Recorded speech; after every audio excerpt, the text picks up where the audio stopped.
Unfortunately or fortunately, this is not like one size fits all model. Depending on what is your branding and is that something you want to associate your company with, that is what every HR and the leader has to think about. If they feel that they want to be positioned as a company which promotes work life balance, then they should ensure that messaging is right.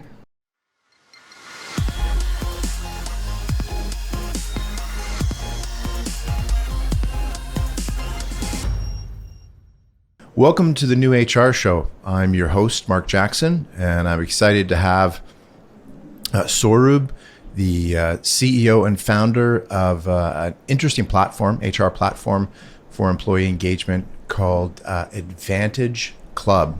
Welcome. Yeah, thank you, Mark. Very glad to be here. And Wonderful. look forward to the session. Yeah, thanks so much. I'm really interested in learning a little bit more from your perspective. I guess starting right off, if you could just share a few things about your background and what has brought you to where you are today. Yeah, so I started my career at Amazon in US, then worked for Microsoft for some time. And then personally, I was very passionate about employee engagement as a problem statement. So that's how it led me to start Advantage Club. So I thought that every employee working across the entire globe should get the best of benefits and best of rewards. So that's how we kind of started the journey. And today, I'm running Advantage Club. Okay. And if you could just give us a little bit of background in terms of what exactly is Advantage Club and who's using the software and who gets the most value. Yeah, so Advantage Club is a global platform for employee experience and engagement. It is being used by more than 1,000 companies across 100 countries. A typical customer would be mid to large companies having at least 500 to 1,000 employees. And my largest customer today has 300,000 employees. Wow, that's wonderful. How old is Advantage Club? We have been around for a while. We started this 6 years back. But the current form of business is there since 3 years. So since 3 years, we are doing exactly what we are doing. Yeah, it's interesting. I noticed you made a change, or I guess a tweak in the way that you were doing the platform back in 2019, actually just before the pandemic. A lot of people in 2020 did a big pivot. So can you share a little bit about that, like kind of where you were and what change you made and what type of impact that has had? Yeah, sure. So earlier also we were in employee engagement space, but we were more of a curated platform for employees where employees could get access to better prices. So it was like a corporate discounting platform. And it was focused more on SMEs. Then when the COVID hit us, we realized that this is actually a bigger requirement for companies for employee retention and employee engagement, more than a marketplace where you can get access to better offers. The business transformed into a setup in which we started running end-to-end reward recognition, flexible benefit, and other things that a company provides to its employees on our SaaS platform. And we also decided to go global in the middle. Earlier, we were only in India.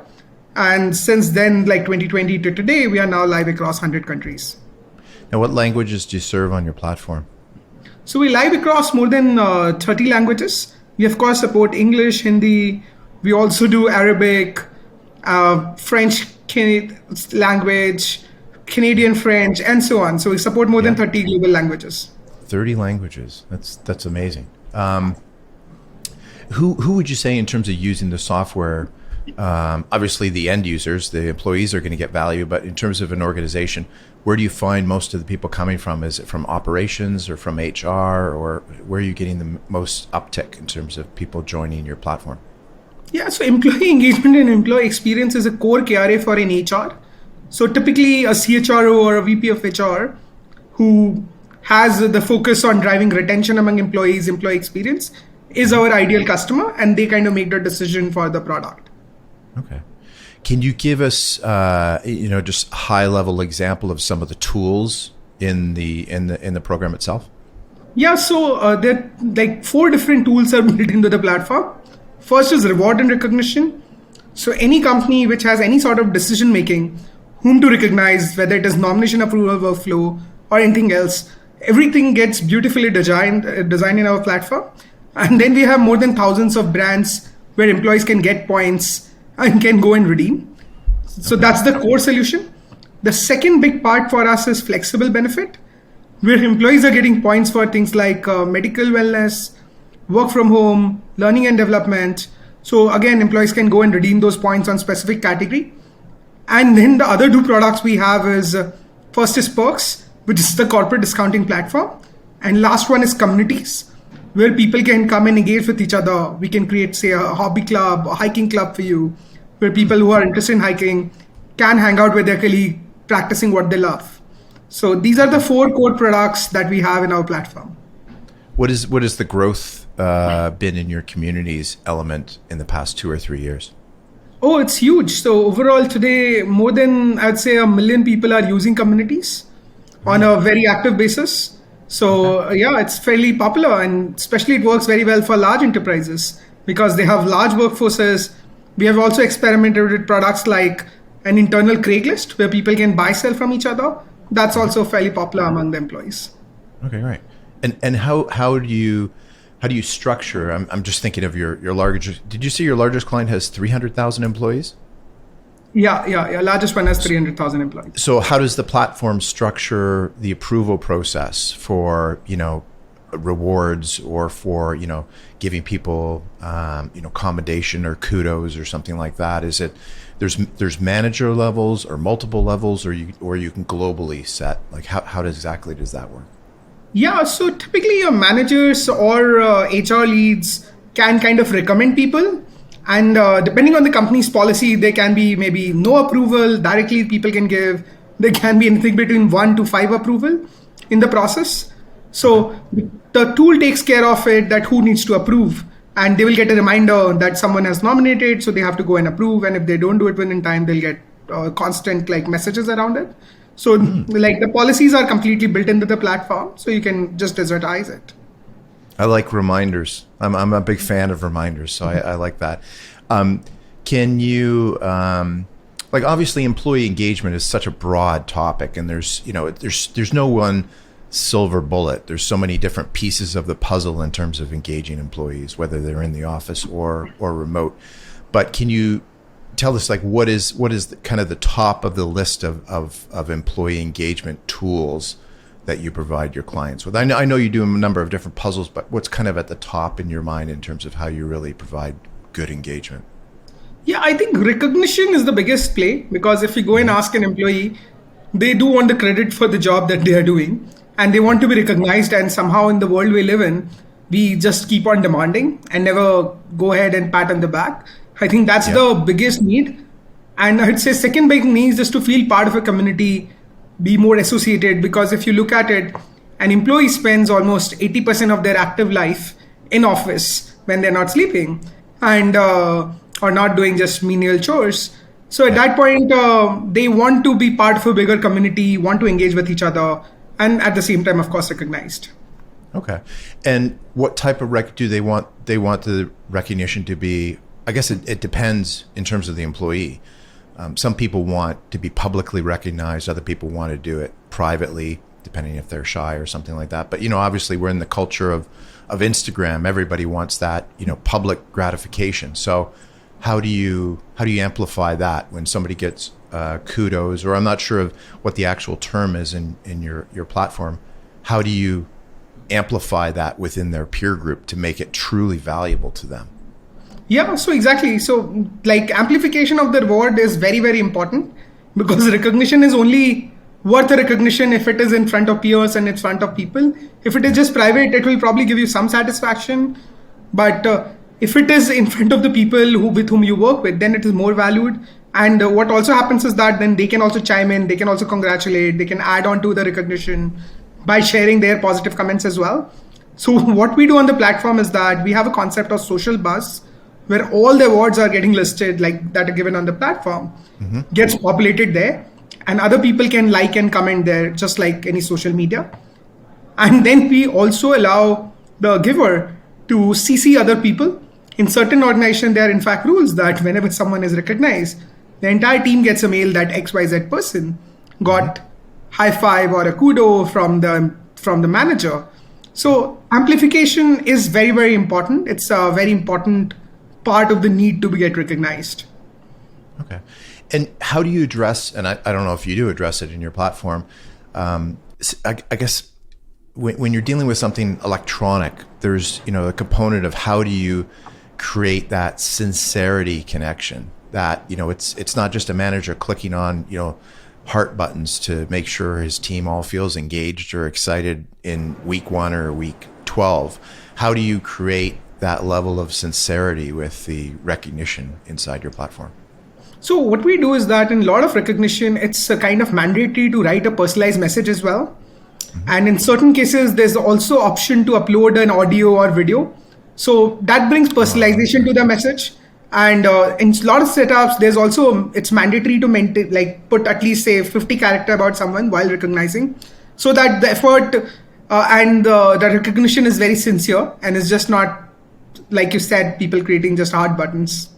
Yeah, I love the video idea. That's great. Where you can do like, I'm a huge fan of like, just doing short Loom videos and stuff like that too, because you get so much more than just an email or the heart button, right? You get the intonation of voice and why they care, and it just comes across as so much more powerful. So I love that. I love that feature. That's a great idea. Those videos also get published on the social bus, so other people can also see that what the person said. So it's actually even better than you doing it live, because if you do live, then only the people who are focusing can look at it.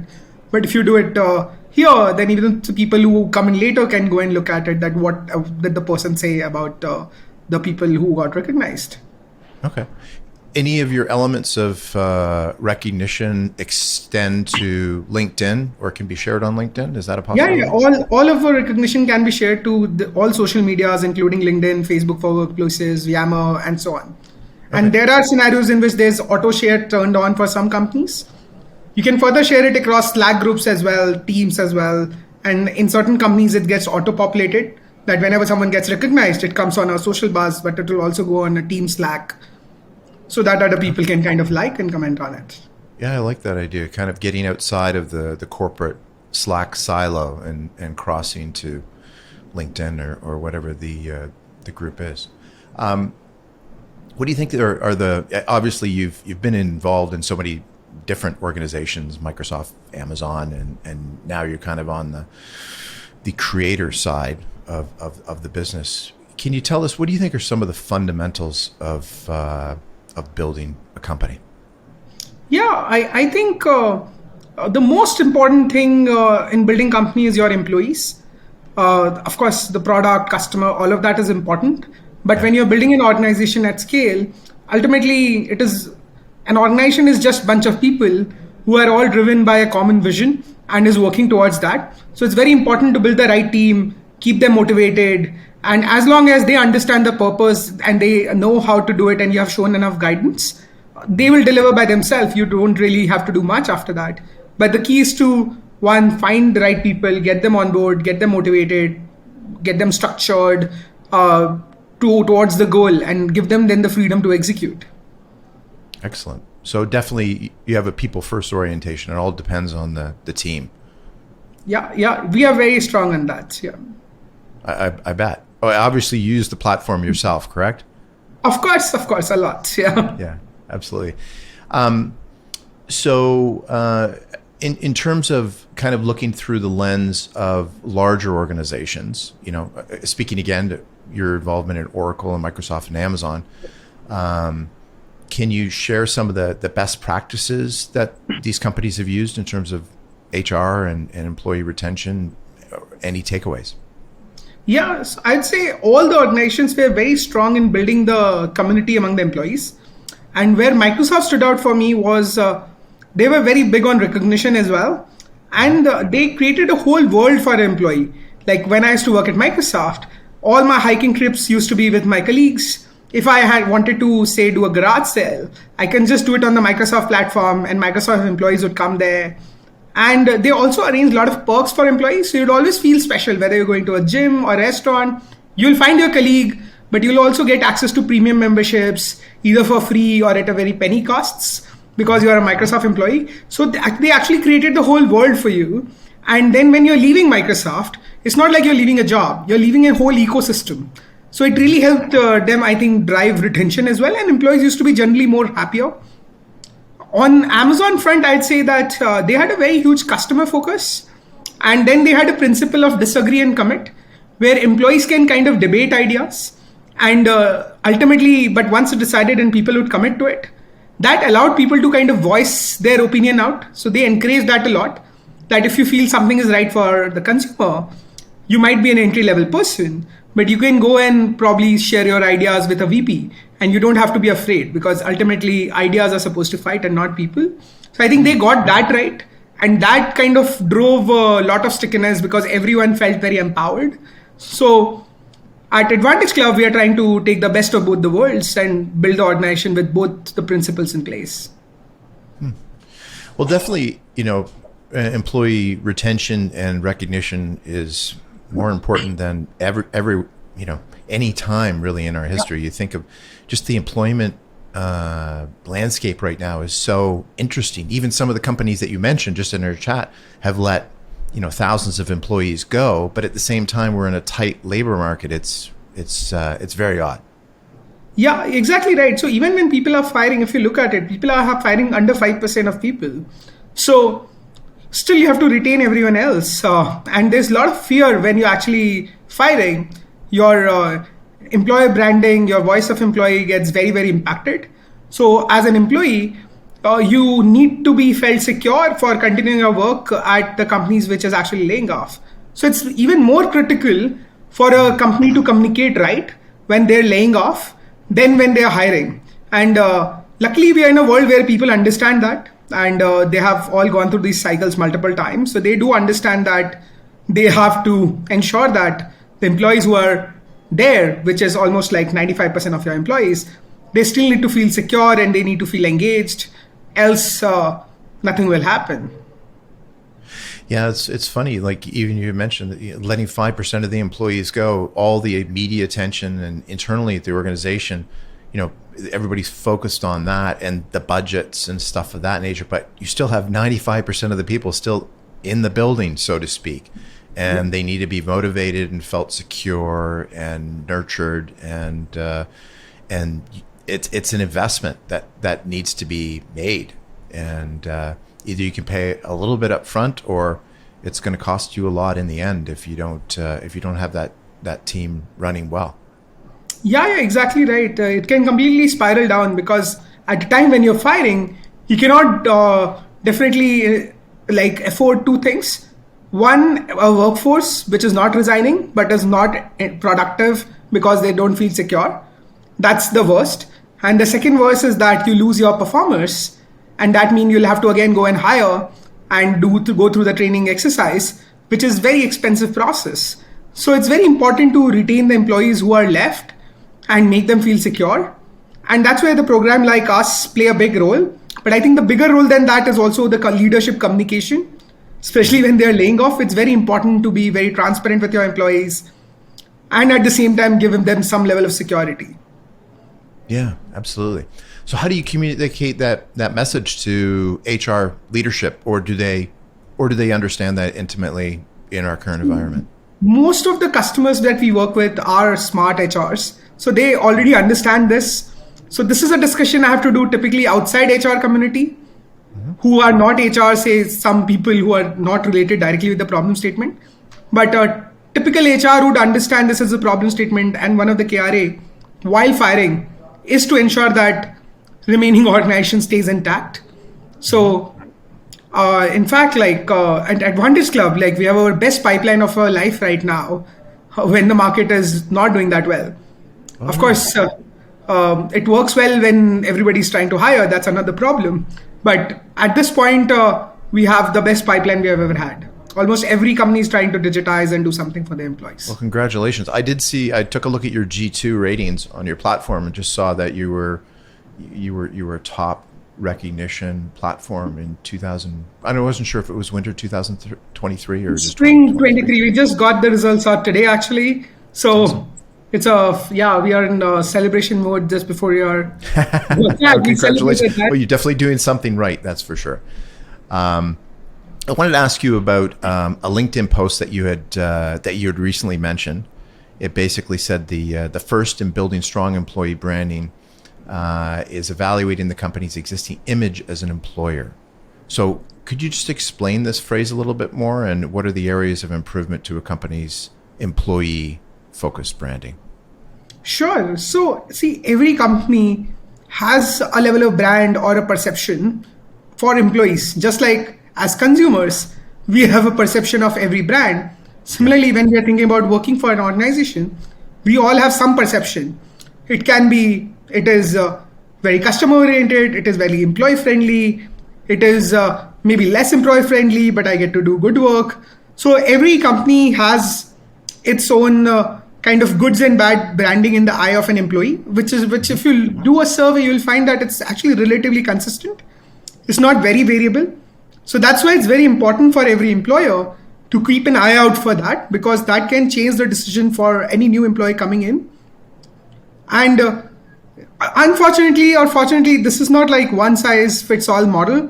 Depending on what is your branding and is that something you want to associate your company with, that is what every HR and the leader has to think about.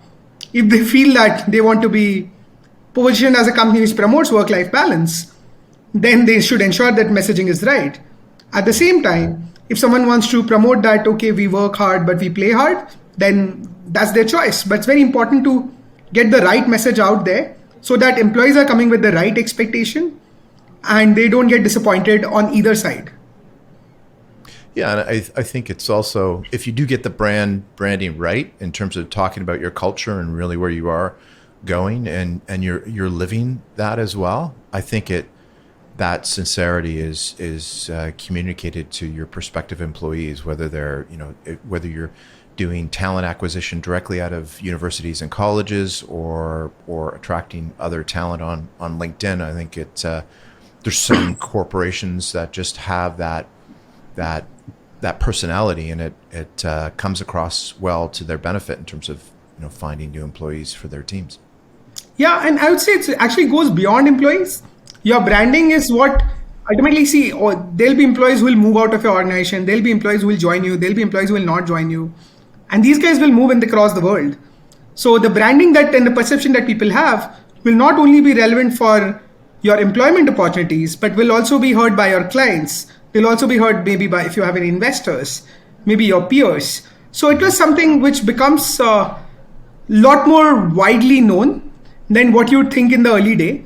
You'd probably, at like a lot of companies, especially startups, think that how I treat my employee is just that business. But it actually goes out. So it's very important to ensure it is exactly what you want it to be, and make right steps to make that happen if it is not.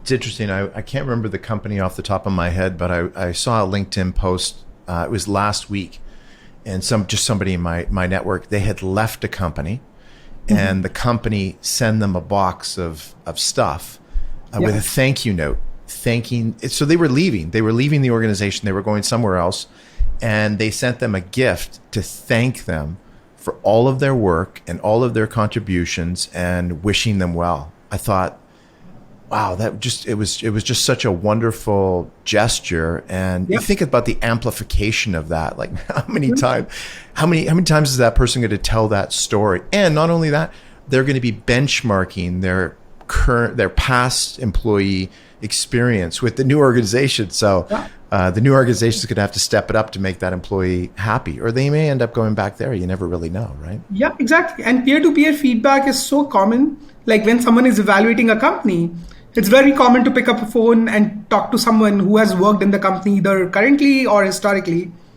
So how you treat your employees who are moving out is actually more important than how you're treating your existing employees, because those guys will always remember your parting gesture. So it's very important to get that right for an organization. People always remember how you make them feel. That's the number one thing. Very true. So obviously, there's lots of interesting things going on in terms of chatbots, and ChatGPT are all around social media, and it seems that some people are willing to use them to automate certain HR processes. Do you think any amplification where there's generative content tools can be helpful to HR managers today? Yeah, I think it's a remarkable innovation overall, and what it basically does is that it ensures that the people who are working as HR managers get to do more constructive stuff, and Mm-hmm. probably they can outsource the day-to-day repetitive job to chatbots to a certain extent. Yep. So I think that's where the future would be. I don't think jobs will be taken away. That's a fear a lot of people have. It's just that jobs will evolve. Just like before mobile phone, there used to be job, and after mobile phone, there's job. But now a lot of jobs have moved to mobile phone. I think similar thing will happen here, where a lot of your HR processes will get automated completely, or it might move into an assisted setup, which is not completely automated, but you get some reviews, some responses automatically, and others are manually assisted. And over the time, it gets smarter and smarter, and manual intervention reduces. I do see that as a future because, especially on the workforce management query side, because a lot of employees would have very basic queries that how many leaves do I have? Can I get my pay slip? All of those are literally like query jobs. So those all should be taken care completely by AIs. And at wherever there's a say an exception handling, that's where I think an employee and a HR or a HR manager needs to intervene. Yeah, kind of taking the paperwork and the that type of those type of tasks off the table, and so people can build those one-to-one relationships and spend time, coaching and things of that nature that are truly valuable. Now, you had mentioned the HR platforms, and you are obviously an HR platform. Do you integrate with any of the, I guess, the traditional SaaS-based cloud HR platforms that are out there, like Bamboo HR, Monday.com, those guys? Do you integrate with them at all? Yeah. So we integrate with almost every HR platform that is Oh, out okay. there. Yeah, and in some cases we are by default integrated. Otherwise, if we sign up a company which is using any HRMS, we can practically integrate with any one of them. And similarly, not only on the HR side, but also at times with the CRM, ERP, say with your SAP, SuccessFactor, to communication tools like Teams, Slack, Outlook, WhatsApp, whatever you use will be there. So You've been it's you've a been busy. You've been busy.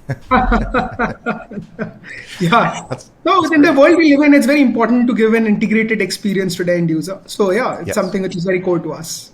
for sure. Can you share? I guess you had mentioned earlier in the podcast that you obviously use your own platform. Can you share one or more policies that you've set for your company in order to increase employee engagement or retention? It can be related to your platform or just separate. Yeah, I would say like we celebrate birthdays and anniversaries properly. Like every one day out of every 15 day is a party day at Advantage Club where the team kind of gets together. Some of the people cut cake. We do a small celebration. So I think that's very core to our culture. Second, we generally have a culture of celebration. So whenever someone does well, we of course appreciate them both on our platform and also outside platform. So generally we believe in giving more positive feedback than negative feedback, and that's how we kind of move ahead. And thirdly, I would say we are a startup, and a lot of things get messed up at different point. So we typically don't take hard stance on things which say someone makes a mistake, and people don't really take any hard stance on that. And we just, because anyways, the person who does it knows that something has gone wrong. So at that moment, we don't really try to beat them down further. So those are the three things I think in culture which has worked very well for us. Yeah, a lot of people are harder. Their own internal voice is harder on themselves than any employer could be in certain respects, right? So, how do you? Like, obviously, you have a distributed workforce. You have people in India, in the San Francisco area, all over the globe. When you can't physically have them in the office to cut the cake, and obviously hybrid workforces and fully remote are huge now. How do you continue to build that celebration around those particular milestones that you Yeah. mentioned? So we do like a kind of inter-country Zoom call celebrations Hmm. where someone might be here and other team might be there, but yeah, there's like parallel celebration which happens. So that's something which is very common. And then all the digital platform is shared. So again, that like pictures, everything is shared there. Wishes are all exchanged. So Okay. yeah, so we try to engage everyone fairly regularly across the borders as well. so Yeah. that people all feel part of the same culture. Yeah, the celebration side component is something that's probably I in my experience is super important because so many of us are caught up in our full inboxes and the daily grind and going from Zoom meeting to a regular meeting, and quite often there's a small celebration with a small C, perhaps in our own mind, but to do it as a group, to bond, even when some of the other people were involved in the success, that's how you create really a tighter team for sure. Yeah, and it's very critical that, and yeah, it's anyways, the every day is so tasking in general, so it's very important to take those moments out and congratulate and celebrate the big milestones. Yeah, I agree. So before wrapping up, there's one question that we ask every guest, and that's kind of what do you see as the future in the HR industry? What's the future look like in 5 to 10 years from now? I know 10 years is a long time to ask, but what do you see Yeah. for the future? Yeah, no, I think where the world is moving, and even if you look at the workforce, the Gen Z, the millennial, and the next generation of the workforce which is coming, they are more demanding than ever in terms of what they expect from their job. And Yeah. HR will have to adapt to it. Will have to make the workforce very, very employee centric. They'll have to make the whole experience very, very personalized. It will have to be very, very interactive and generally very feedback driven as well. And unlike historical people, today employees are not afraid to say become an Instagram star, and necessarily employment is not the only way to earn their bread. So they will have to make the job more exciting, the culture more exciting, so that an employee feels like working at the particular company. So now the competition is not just other companies, but the competition is all the opportunities which are there across the world, which is all giving different types of experience to a human being than just other organization. Interesting. As kind of a tangent of that, what are your thoughts on the kind of the side gig economy? There's so many employees today that are doing side gigs, whether it's for their own personal gratification, for money, for whatever. Is that something that, is that a bar that we can solve at the company level? Do we get to a point where we can't be all things to all employees, and there's going to be just a component of employees that are going to do that because they're just underneath their layers, they're creators and want to do something like that? But obviously the side gig economy has been huge lately. Yeah, no, side gig economy is huge, and I'd say it's a very controversial topic, the whole moonlighting. So I'd say first of all, you have to completely classify the employees in two category: one who is full time employee, and two who is doing multiple gig. So multiple gig should of course continue. The people who are doing full time employees, then you have to kind of evaluate, are side gigs directly impacting the job? If not, then they should be perfectly fine. But if they are directly impacting the job, then at some point, employee or the employer will have to make that call that how do they structure the whole org again. I am very big on people doing what they want to do. In fact, I strongly encourage people to follow their passion, whether it's a job role, whether it's outside job. I believe everyone has their own skill set and they enjoy doing a particular work and they're fantastic at their own skill set and the thing they're passionate about. It's just about discovering what that is and pursuing that.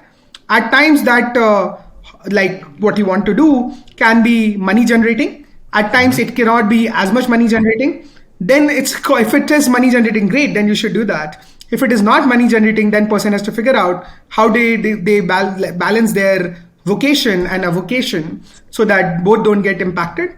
And I think two-way transparency is very, very critical. In terms of employee, it's very important to disclose. And at the same time, as an employer, it's very important to be transparent on what your expectations are. And expectations should ideally be tangible. And as long as both the parties agree to it, there's no right or wrong beyond that.